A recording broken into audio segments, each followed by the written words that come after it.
Assalamualaikum warahmatullahi wabarakatuh. Kita sampai pada bab munakahat, di mana bab munakahat ini salah satu dari bab yang menerangkan hubungan vertikal dan juga sekaligus horizontal. Di mana bab munakahat ini kita bahas setelah kita membahas mengenai muamalah. Kita sampai pada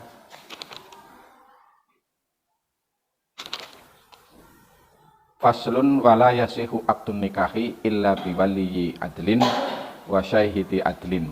Pasalnya ini ya. Ya. Perlu saya ulas kembali secara lebih sistematis agar kita nanti pemahamannya adalah komprehensif ya.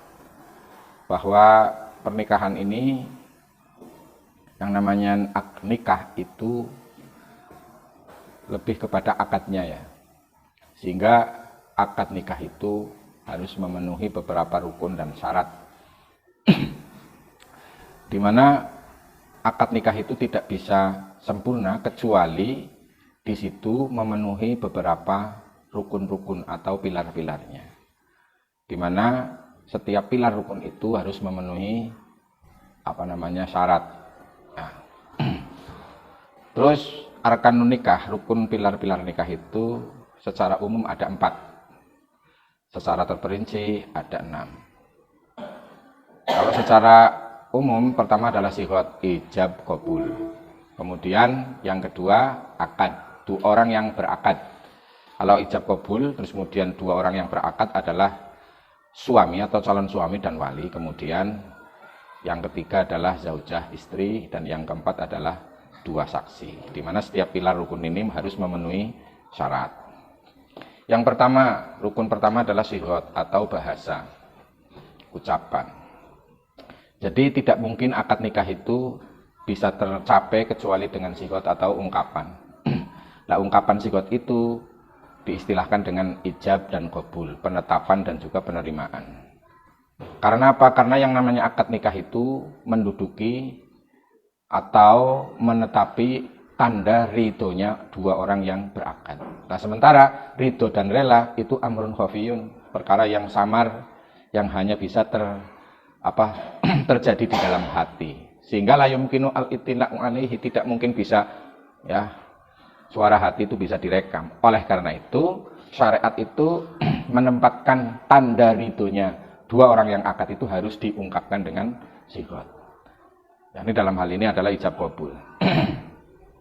Kemudian wal ijab wa qaulu wali zaujah. Yang namanya ijab penetapan adalah ucapan dari walinya mempelai putri atau pengantin putri. Kemudian wal qabul, penerimaan itu dari ucapan calon suami. Misalnya wali atau wali nikah mengatakan zawwajtuka au ankahtuka. Terus kemudian diterima oleh mempelai pria, qabiltu nikahaha wa tazwijaha. Dan ini bisa dibolak-balik ya. Misalnya kok calon suaminya ngomong tazawwajta ibnataka, ya, nikah atau kawinkan anak perempuanmu atau nikahkan anak perempuanmu denganku. Terus si wali ngomong zawaj juga, ya udah saya nikahkan. Ya, itu boleh. Terus kemudian syarat-syarat sighot ya. Yustaratu fi sighoti aqdi nikah asyurut al-atiyah. Ada beberapa syarat-syarat yang harus dipenuhi dalam sighot ungkapan. Yang pertama yang harus dipahami adalah labdu tajwiz awil ingkah. Kurang lebihnya menggunakan kata yang bermustaq atau tercetak dari tajwiz dan ingkah, ya. Atau yang sejenisnya. Ya. Karena kedua lafaz ini adalah yang memang diletakkan oleh syariat untuk menunjukkan atas akad nikah. Ya. Dan kedua lafaz ini juga mustakmalan, ya, tergunakan di nas-nas Quran dan sunnah hadis. Dan selainnya tidak bisa, seperti nganggo kata saya milikkan, saya hibahkan, saya jual, tidak bisa. Ya. Terus kemudian wayasihu aqdun nikah bil lughatil ajamiyah. Diperbolehkan akad nikah itu menggunakan bahasa-bahasa ajam selain bahasa Arab. Lah ajamiyah itu apa? Wahiyya ma'adil arabiyah. Bahasa-bahasa selain Arab min sa'iril lughat, dari sekian banyak bahasa Inggris, bahasa Prancis, bahasa Jerman, bahasa Indonesia.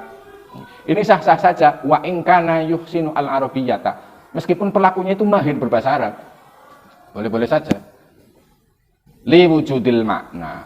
Ya, karena di situ yang namanya setiap bahasa itu mengandung makna yang dikehendaki sebagai wakil dan tanda ridho daripada kedua orang yang akad nikah tadi. Ya, jadi boleh. Ya. Tuh. Wala yasiu akdun nikah bil kinayah qat'an, tidak boleh akad nikah dengan kinayah. Contoh ahlal tuka ibnati. Saya halalkan anak perempuanku, enggak boleh. Itu kinayah. Ya, tidak sah. Tuh. Terus kemudian ketentuan syarat masalah zigot adalah at-tasrih bil lafzi zuwaj wa awin nikah. Harus benar-benar jelas ya, menggunakan kata zuwaj atau nikah di dalam ijab dan qabul. Zawaj tuka ibnati dan lain sebagainya. Tuh. Terus kemudian ketentuan yang selanjutnya adalah ittisalul ijab bil qabul.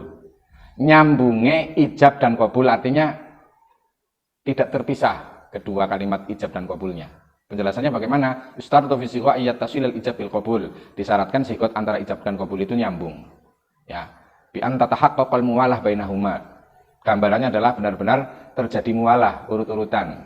Ya, angkah tuka wa zawwajtuka ibnati bimahri bla bla bla bla bla halan qabiltu. Nah, itu. Bi ayyakunal qabul al wala yadurru. Sekarang kira-kira kalau ada pemisah, nah di sini digambarkan wala yadurru al faslu al qasir.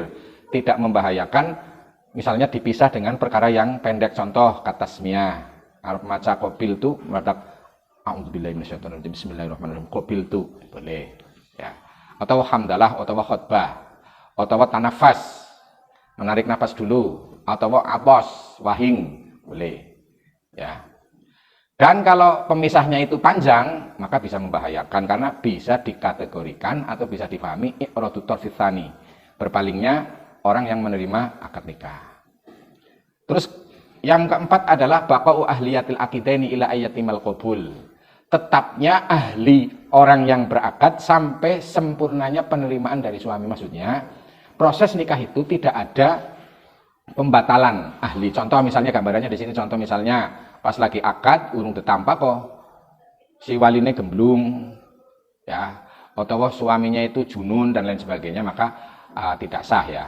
Terus kemudian namanya sigot ini harus tanjis. Ya.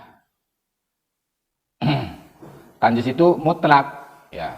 Tidak dikaitkan dengan perkara-perkara yang lain, misalnya idza ja'a ra'su syahri atau idza ja'a ramadan. Tidak ditaklukan dengan waktu dan masa, ya, tuh. Atau tidak ditaklekan dengan syarat ingkanat ibinti qad talaqha zawjuha. Kalau seandainya anak perempuanku itu ditolak suaminya, maka aku akan nikahkan kamu. Itu bukan akad itu, ya. Nah, terus kemudian sigotnya mutlak, tidak dibatasi waktu.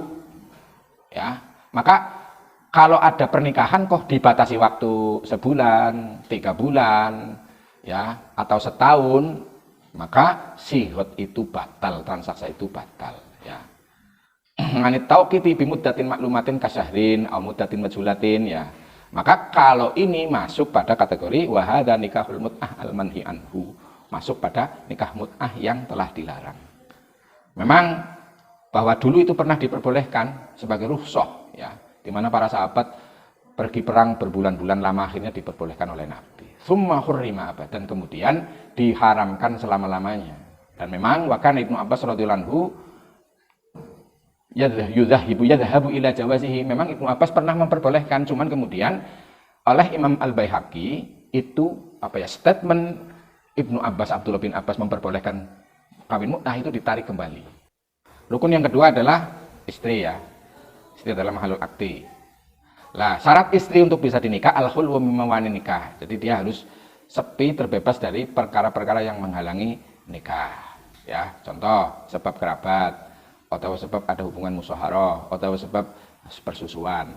Ya, itu nanti penjelasannya ada bab sendiri. Kemudian at-ta'yin harus ditentukan. Misalnya anak wong duwe anak wadon kembar, siji jenenge Markona, siji Markoni. Ya, saya nikahkan kamu dengan salah satu anak perempuan saya ini, itu tidak boleh, harus ditakyin yang mana Markona sama Markoni. Tuh, kemudian yang ketiga adamul ihram, ya, tidak dalam keadaan muhrim ketika haji ataupun umroh. Kemudian rukun yang ketiga adalah suami, ya. Begitu juga sama, al-hulwul min mani, harus sepi dari perkara yang menghalangi ta'yin, terus tidak ihram, terus ahliyah. Ahliyah itu apa? Dia cakap dalam melakukan akad transaksi akad nikah. Pertanyaannya, bagaimana hukumnya akad nikah menggunakan bahasa Indonesia dan qabulnya dengan menggunakan bahasa Arab? Ya boleh. Ya. Siji bahasa Inggris, siji bahasa Jerman, ya yang penting orangnya paham, ya. Jadi tidak terbatas masalah bahasa, tapi kedua belah pihak itu mengetahui maknanya, wujudul makna di dalam bahasa-bahasa tersebut, ya. Bahkan boleh kok menggunakan bahasa Jawa, bahasa Indonesia, meskipun pelakunya itu pandai berbahasa Arab. Jadi bukan sebuah keharusan, ya. Rukun yang keempat adalah wali, ya. Jadi wali ini bagi perempuan adalah rukun akad nikah. Kenapa? Kalau madzhab Syafi'i itu tidak diperbolehkan seorang perempuan menikahkan dirinya sendiri, ya. Wali di dalam menikahkan perempuan itu alat tartib, harus tartib, ya, orang kena meluncat-meluncat. Yang pertama adalah ayah, kemudian tumalajat abul ab, mbah dari atau bapaknya ayah. Tuh. Terus kemudian setelah itu kalau tidak ada sumal akhruk syakik, kemudian saudara laki-laki yang sekandung ayah ibu. Kalau itu tidak ada sumal ahli ab, kemudian baru meloncat ke saudara laki-laki yang seayah.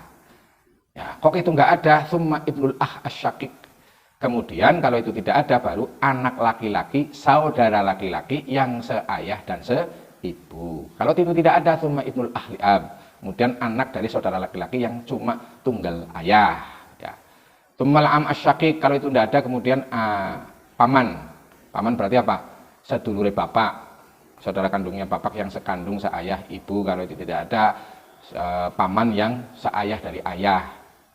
Terus summa ibnul am asyakik, terus summa ibnul am liab, wa hakadza sairul asobat, dan seterusnya dan seterusnya. Wala wilayata lil ibni, tidak ada hak perwalian dari anak laki-laki, misalnya randa, dua anak lanang kon malene ora kena, dan seterusnya. Terus syarat yang perlu diperhatikan dalam masalah wali itu ada beberapa syarat yang harus dipenuhi. Satu, ittihaduddin, ya, tunggale agama, ya, pada agama Islam. Kalau misalnya perempuannya non muslim, ya bapaknya non muslim. Terus kemudian adalah, ya, bersifat adil. Adil itu apa? Adil itu adalah menurut Qaul Azhar, ya, wa huwa man la yartakibu kabiratan, yaitu orang yang tidak melakukan dosa besar, wala yasiru ala saghiratin, dan tidak terus-menerus melakukan dosa kecil, ya, wala yaf'alu ma yukhillu bil muru'ah, dan tidak melakukan perkara yang dapat menodai kehormatan seperti nguyuh neng gili, ya, dan lain sebagainya. Tapi itu menurut Qaul Azhar, ya. Terus kemudian at-taklif, ya, dia sudah sampai pada batas mukallaf, yakni balik dan berakal, maka tidak ada wilayah, ya, wali bagi anak kecil, orang gila dan seterusnya. Terus tidak tidak tereliminasi oleh sifat safeh mendo, ya. Terus kemudian yang selanjutnya adalah halal, tidak dalam keadaan ihram. Terus tantaman sedikit bahwa wilayah atau kewalian itu ada dua. Yang pertama adalah wilayatul ijbar, yang kedua adalah wilayatul ikhtiar. Wilayatul ijbar itu apa? Wali yang dapat memaksa perempuan itu untuk menikahkan kepada orang lain. Lah, siapa itu? Hanya dua orang. Yang pertama ayah, yang kedua adalah mbah dari ayah. Jadi boleh menikahkan perempuannya, ya, dengan seseorang tanpa izin dan ridhonya, ya. Kenapa? Alasannya wa adri bimaslahatiha. Kedua orang inilah yang lebih tahu kemaslahatan daripada anak perempuan itu, ya. Kalau wilayatul ikhtiar, selain itu, selain ayah atau mbah dari ayah itu. Tuh. Dan selanjutnya nanti mungkin ada pembahasan masalah wali adol, wali yang tidak mau menikahkan anak perempuannya. Itu nanti juga pembahasannya ada. Cuma karena waktunya sudah cukup malam dan kemudian pembahasannya soalnya cuma baru sampai ini, maka saya cukupkan sekian. Semoga yang bisa saya sampaikan bermanfaat. Kurang lebihnya mohon maaf. Wal afu minkum wa minallah. Wassalamualaikum warahmatullahi wabarakatuh.